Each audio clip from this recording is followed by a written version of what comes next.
noches. Vamos a acercarnos a la localidad sevillana de Isla Mayor porque la Guardia Civil ha dado por cerrada la operación antidroga que se destapaba a principios de enero.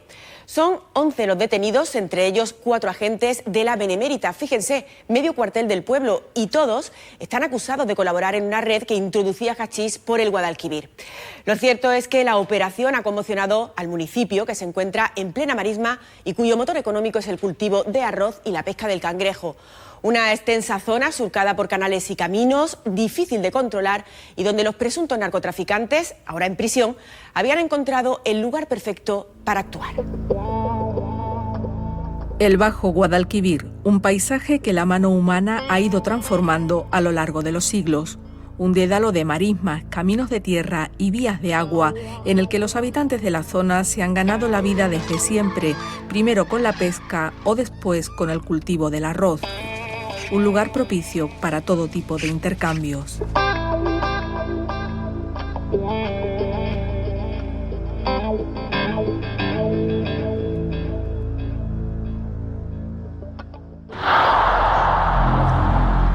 Muchos habitantes de Isla Mayor se despertaron el pasado 2 de enero con el fragor de la operación especial de la Guardia Civil contra una red de tráfico de hachís que operaba en su pueblo y que tenía uno de sus centros en el cuartel de la Benemérita, ubicado en la avenida principal.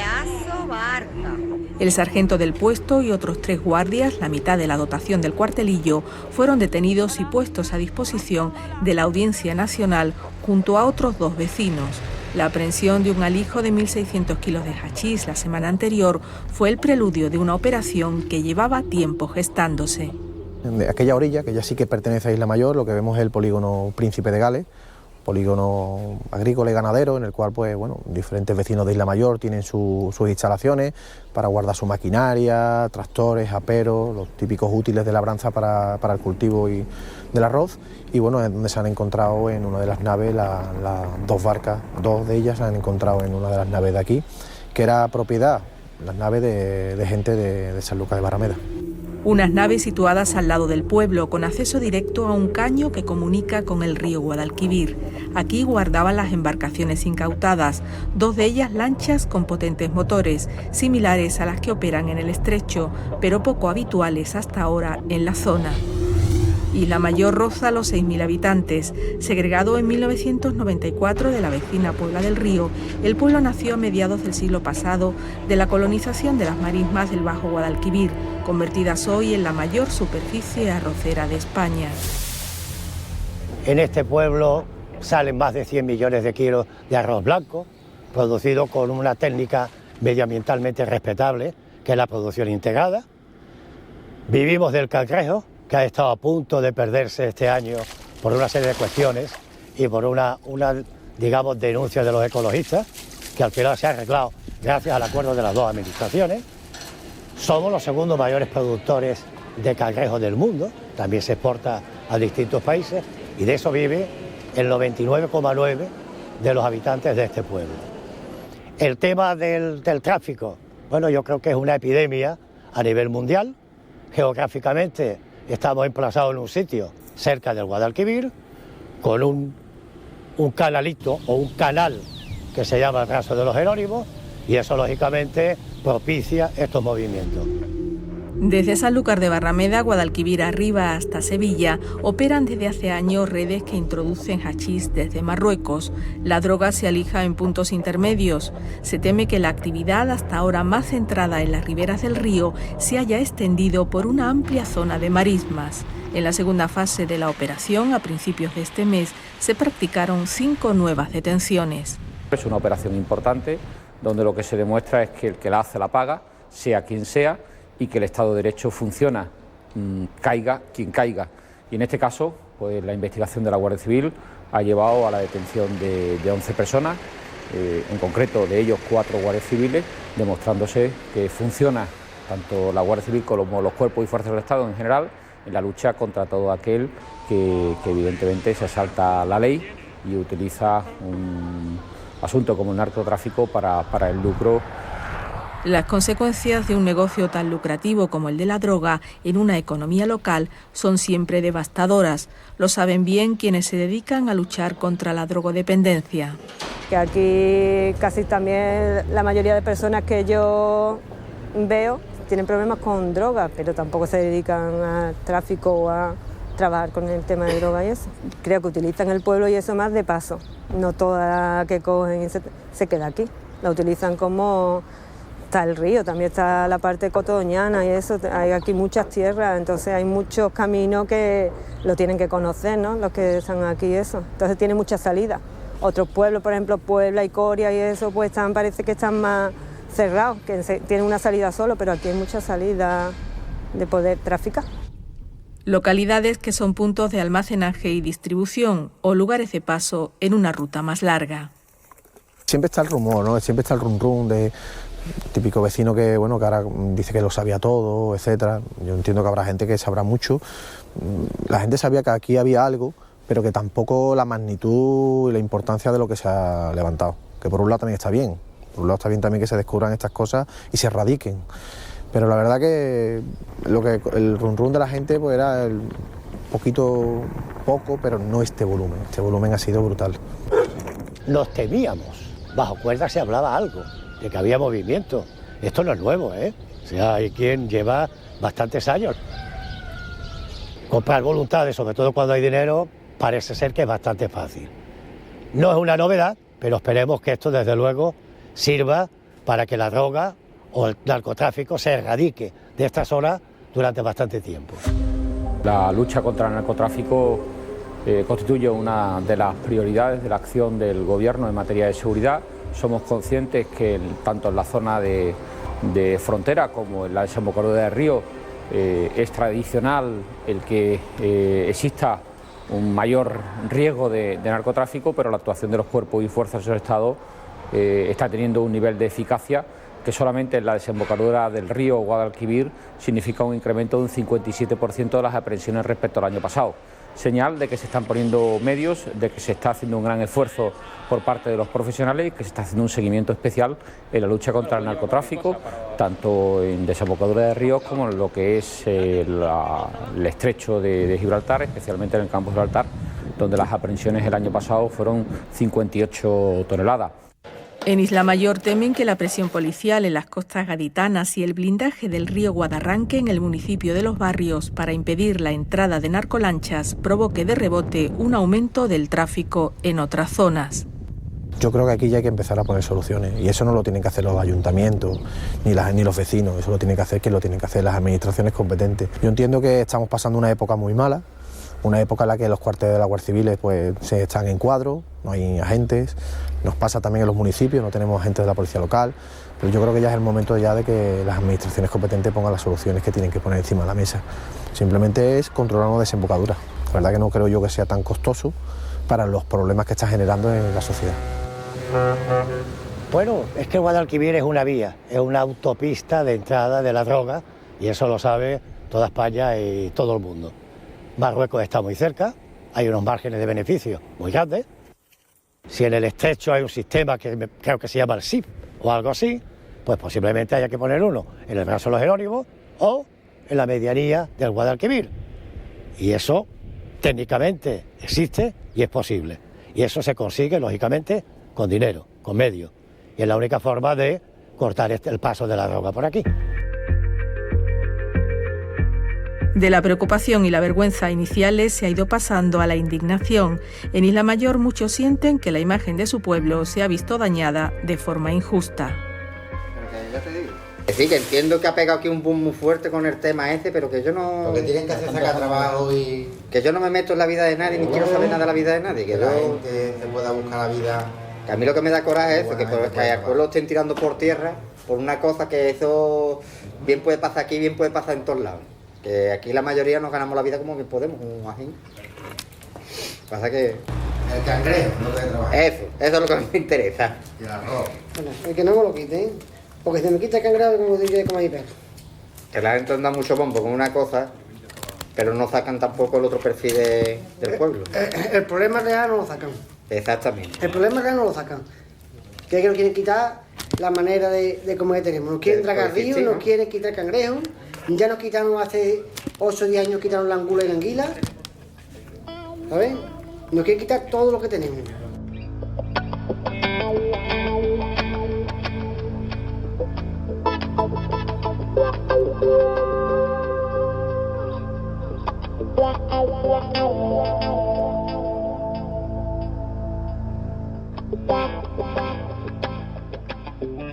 El cauce abierto del Guadalquivir, ya lo han visto, una ruta idónea para el contrabando. Antes fue el tabaco, ahora la droga. En definitiva, todo un negocio que beneficia a unos pocos y trae la ruina a muchos. Y como saben, este fin de semana está siendo especialmente político con la celebración de los congresos de Podemos y el Partido Popular. Sin embargo, la semana ha tenido como protagonista al expresidente de la Generalitat, Artur Mas. El juicio por desobediencia al convocar la consulta soberanista del 9 de noviembre ha reabierto sin duda el debate sobre la independencia. Pero, ¿cómo lo llevan los andaluces que viven en Cataluña? ¿Hay quizás hartazgo? ¿En qué afecta a Andalucía? Estas son algunas preguntas que, como van a ver, tienen respuestas muy dispares. ¿A favor o en contra? Y así durante 5 largos años. Avance, tensión y retroceso.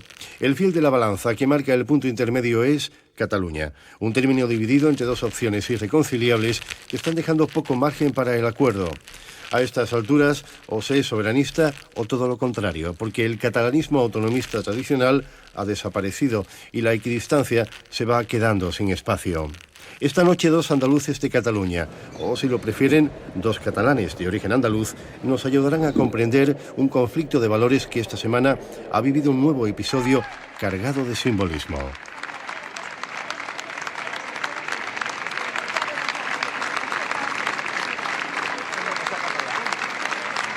Llegaron media hora tarde a su propio juicio, y hasta eso estaba previsto.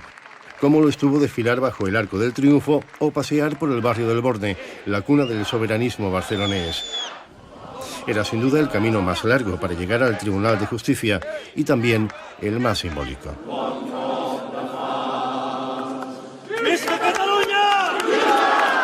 El juicio contra Artur Mas y 2 de sus consejeras, acusados de desobediencia y prevaricación por organizar la consulta del 9 de noviembre de 2014 que había sido prohibida por el Tribunal Constitucional, se convirtió así en una nueva manifestación popular a favor de la independencia.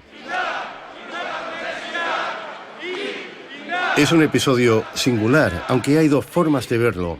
Eduardo Reyes, cordobés de nacimiento, diputado de Junts pel Sí y presidente de Sumate, una plataforma de castellano hablante favorables a la independencia, considera que la manifestación que rodeó la comparecencia de Artur Mas fue un acontecimiento espontáneo y justificado. Yo soy catalán porque vivo en Cataluña, aunque he nacido en España y me considero tan español como catalán, pero hemos de salir a la calle a apoyar al presidente y a los consellers que decidieron poner las urnas. Yo no creo que sea lo más idóneo para España sentar en un banquillo de los acusados a una persona que ha obedecido la petición del pueblo de Cataluña de poner las urnas. Paco Hidalgo también es cordobés y también fue diputado en el Parlamento catalán en las primeras elecciones autonómicas de 1980, a las que concurrió como cabeza de lista del PSA por Barcelona. Hidalgo cree que judicializar la política es un error, pero también es contraproducente teatralizarla, con actos callejeros que a su juicio solo buscan convencer a los convencidos y soliviantar los ánimos. Evidentemente una respuesta espontánea no es, además se vio que estaba milimetrado el recorrido, parada en el Fosar de las Moreras, llegada tarde, etcétera, etcétera, y convocada una serie de personas numerosas, por los datos que dan, para que les apoyaran y les acompañaran. Ya lo habían hecho en ocasiones anteriores. Hubo estrategia fuera de la sala y la hubo dentro. Artur Mas, que no respondió a las preguntas de la Fiscalía ni de las 3 acusaciones populares, asumió toda la responsabilidad de la convocatoria, aunque negó que su intención fuera delinquir y trató de descargar la culpa sobre el propio Tribunal Constitucional por no advertirle de que la prohibición iba en serio. Si tan evident era que allò era un delicte, o més d'un delicte dels que ara se'ns acusen? Jo em pregunto, com pot ser que el Tribunal Constitucional no fes res per fer obeir la seva resolució o la seva providència? Mire, es que no ese es el objeto de su declaración. Usted no puede lanzar interrogatorios aquí. ¿Oh, no? La pregunta, no, usted viene como acusado, no debe formularse preguntas. Quien se las formula es su defensa. Correcto. Y usted se limita a contestarlas si lo desea. Los hechos presuntamente delictivos que se han juzgado esta semana se centran en 5 días concretos, los que van del 4 de noviembre de 2014, cuando el Constitucional prohibió la consulta, y el 9 de noviembre de ese año, el día en el que 2 millones de catalanes votaron en centros de enseñanza públicos de toda Cataluña. El 80% lo hizo a favor de la independencia. El expresidente Artur Mas y 2 de sus consejeras, Irene Rigau y Joana Ortega, se enfrentan a penas de inhabilitación para ostentar cargo público. Una posible condena condicionará sin duda el futuro político de Artur Mas, pero ¿y el proceso soberanista en sí? ¿Dará muestras de cansancio o saldrá revitalizado?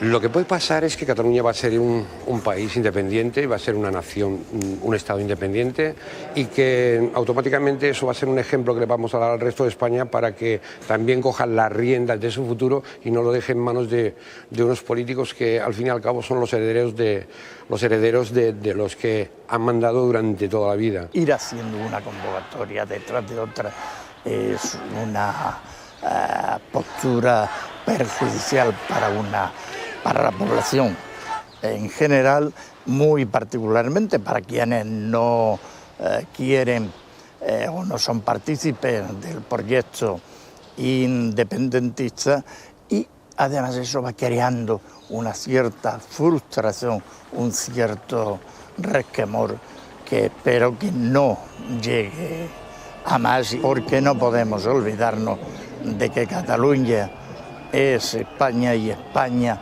sin Cataluña también sería otra cosa. ¿Pacto para la integración o ruptura definitiva? Hay expertos que abogan por una vía intermedia que incluya un nuevo modelo territorial. Ante un poco un salto al vacío, porque la independencia significa muchísimas cosas más, significa enfrentarse a los mercados internacionales, significa gestionar la deuda, significa muchas cosas en el fondo. Yo abogaría por una solución pactada antes que romper, ¿no? Claro que si esa solución pactada se produjera, el resto de territorios, y especialmente Andalucía, exigiría un justo reparto financiero y un adecuado equilibrio político. Entonces, si el encaje territorial se modifica, obviamente esto tendrá consecuencias para las 17 comunidades autónomas, y la primera, Andalucía, que es la que descuadra, digamos, un poco todo esto por su peso territorial y demográfico. Entonces, por eso estoy siguiendo este conflicto con mucho interés, porque se juega mucho en la retaguardia también. Mientras tanto, la cuestión de fondo, salir o quedarse dentro, comienza a ensombrecer la vida cotidiana, y los andaluces que hoy nos acompañan, cada cual según su criterio, no son ajenos al incipiente conflicto.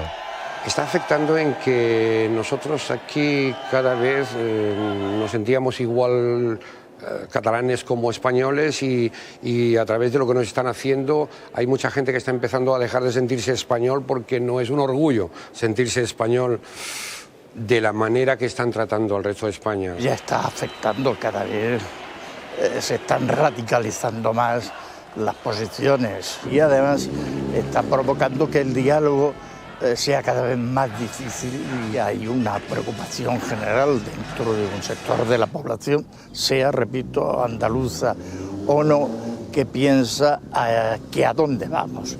Si es difícil hallar puntos de encuentro, más improbable aún resultará encontrar una salida que satisfaga a ambas partes.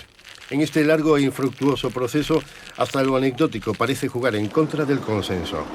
El pasado año, una pequeña localidad leridana inauguró la primera calle dedicada al 9 de noviembre. Se descubrió la placa y algo más. La calle recién inaugurada era un callejón sin salida. Nunca antes un callejero había sido tan premonitorio.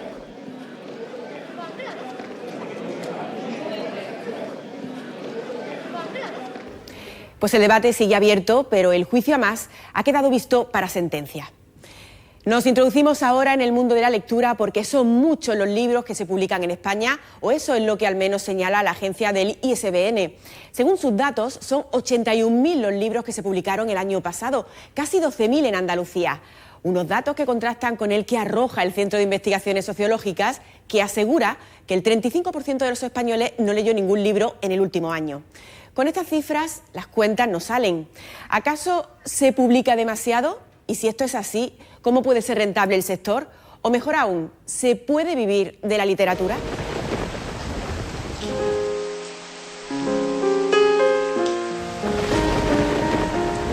Aquella noche, soñé que regresaba al cementerio de los libros olvidados. Volví a tener 10 años y despertaba en mi antiguo dormitorio para sentir que la memoria del rostro de mi madre me había abandonado. No pronuncio su nombre, él sí, el mío, me llama Isabel, Isabelita. Me dice que el hombre que monta a una mujer es dueño de sus secretos. Yo aún no soy una mujer, pero no se lo digo. Aunque Serrano sabe, cómo no va a saber si mis desazones maritales se hallan en boca de todos. Tras cada línea hay una historia por descubrir. Alguien que se empeñó en escribir para contar, para compartir, para ser leído y para ganar dinero.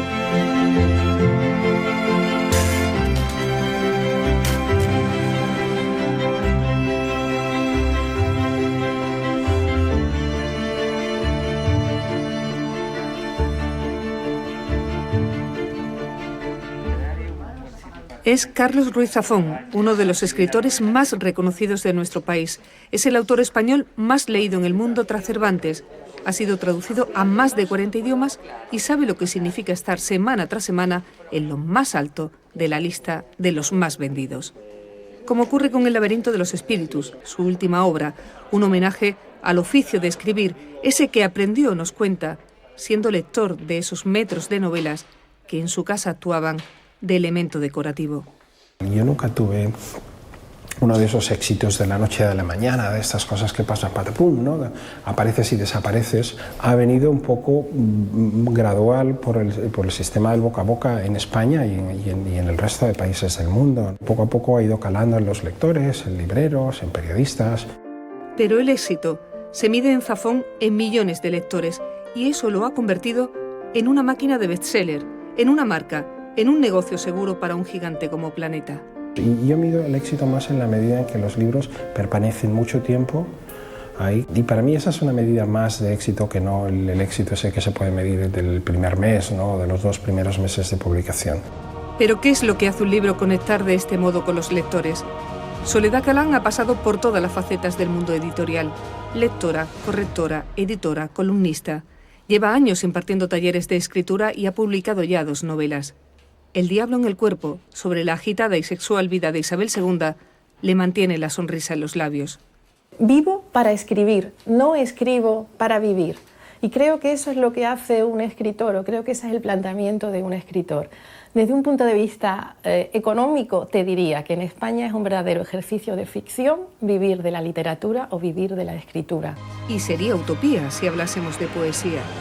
Solo un puñado de románticos se atreve a publicar este género que ha ido abandonando paulatinamente las estanterías de las librerías y ha sido arrinconado por las grandes editoriales.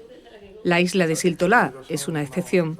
Se creó en 2009 para dar salida a la gran cantidad de jóvenes poetas que no encontraban cómo publicar y hoy tiene más de 300 fondos y librería propia. Esto en el fondo es todo un sueño en el que se está despierto. Yo quiero hacer lo que me hubiera gustado que hicieran los demás por mí. Yo vivo en el Olimpo que soñaron los dioses. No todos los escribas habrían muerto. El 22 de junio de 1911, Billy cumplía 13 años. Esta es la historia de un canalla. El proceso no es fácil. En España se publican en torno a los 80.000 títulos al año. Demasiados en un país en el que el 40% de la población reconoce no leer jamás un libro. Esto dicen muchos editores, que hace muchos años que me dicen, ¿no? Que se publica demasiado, que hay demasiado material. Es cierto, se escribe muchísimo. El problema es quién tiene la clave para decir lo que se publica y lo que no se publica. Se publica, creo que demasiado, se publica muchísimo. Realmente es una gran cantidad de títulos. Lo que pasa es que si uno piensa de esos 80.000 títulos, cuántos realmente llegan al circuito comercial, nos daremos cuenta que hay una gran cantidad de títulos que se pierden por el camino. Y eso que no se publica todo lo que llega a las editoriales. cientos de miles de originales no logran ver una imprenta.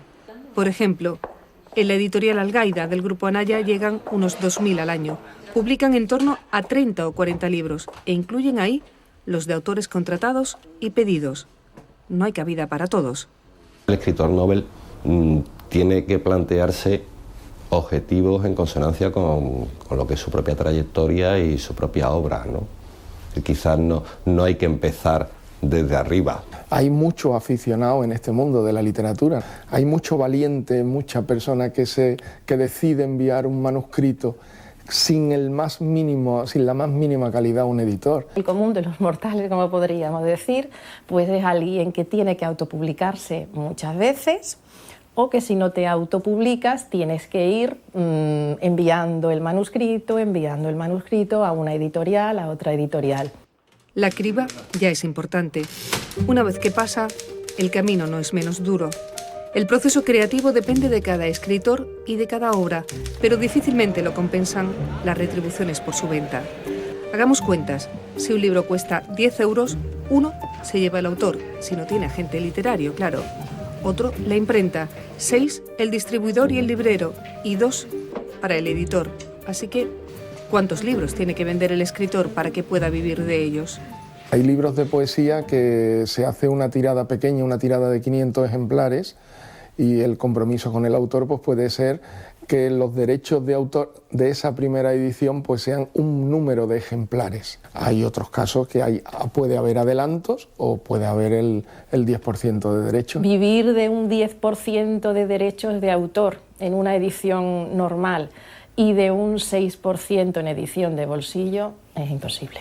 Es extraordinariamente difícil, pero como poderse se puede. Lo que ocurre es que es una profesión difícil, complicada, y las estadísticas, pues digamos, no favorecen a quienes adoptan la literatura como profesión. Esa estadística subraya que son pocos los afortunados, los llamados a ese Olimpo de escritores que cobran por ello, porque ya, por no haber, no hay ni adelantos por trabajo. Los anticipos ya han quedado reducidos a autores consagradísimos, firmas potentísimas y para de contar. Lo demás es, aunque lleves 3 libros en una editorial, publicados en esa editorial, escribe el cuarto y hablamos. Sí pagamos adelanto, o sea, yo creo que el autor debe cobrar un adelanto por su obra, ¿no? Lo que sí yo creo que se han racionalizado. Hubo un momento que las cantidades eran muy altas. Ahora nosotros venimos a pagar pues el 80% de las ventas del libro anterior. Por lo tanto, las cuentas no salen, solo cuadran en casos contados y sonados. Para la mayoría, las charlas, las conferencias, los artículos se convierten en su modo de vida. Soledad Galán nos lleva a uno de sus talleres en los que comparte experiencias con sus alumnos. Hoy habla de su diablo en el cuerpo. Esto es una novela. Tú escribes una historia y no estás pensando en si eso, porque el distribuidor hace una preventa con respecto a las librerías. ¿Qué sucede con eso? Que claro, tienes que ofrecérsela para que él sepa dónde encasillarla. Al final no está pagado el encontrar a alguien que crea en ti. Y no es sencillo. Incluso a Zafón le dieron calabazas con La sombra del viento. Montones de personas del mundo de la edición, personas informadas, personas con mucha experiencia en la industria editorial española me decían, bueno, este libro es una pena, es imposible vender un libro como este en España. El editor tiene mucho peso y tiene mucha palabra. El editor tiene que decir, esto es literatura y esto no es literatura. Yo entiendo el éxito como el éxito comercial, me estoy refiriendo al éxito comercial, ¿no? Luego ya el éxito literario esa es otra liga. En ese difícil equilibrio se mueven las letras y sus creadores, a caballo entre las grandes promociones y campañas publicitarias para lanzar algunos títulos y en la pelea por encontrar una esquinita en una librería de esas que escasean cada vez más. Y entre medias, con un ojo en Internet, en la piratería y en lo que se avecina. A pesar de todo, hay negocio, seguro que no para todos, pero quizás eso siempre ha sido así.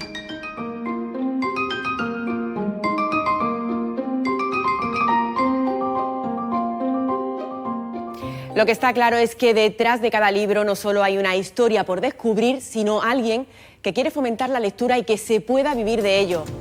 Y así nos despedimos por hoy, pero recuerden que tenemos una cita el próximo sábado en Los Reporteros. Disfruten de lo que queda del fin de semana. Gracias por estar ahí.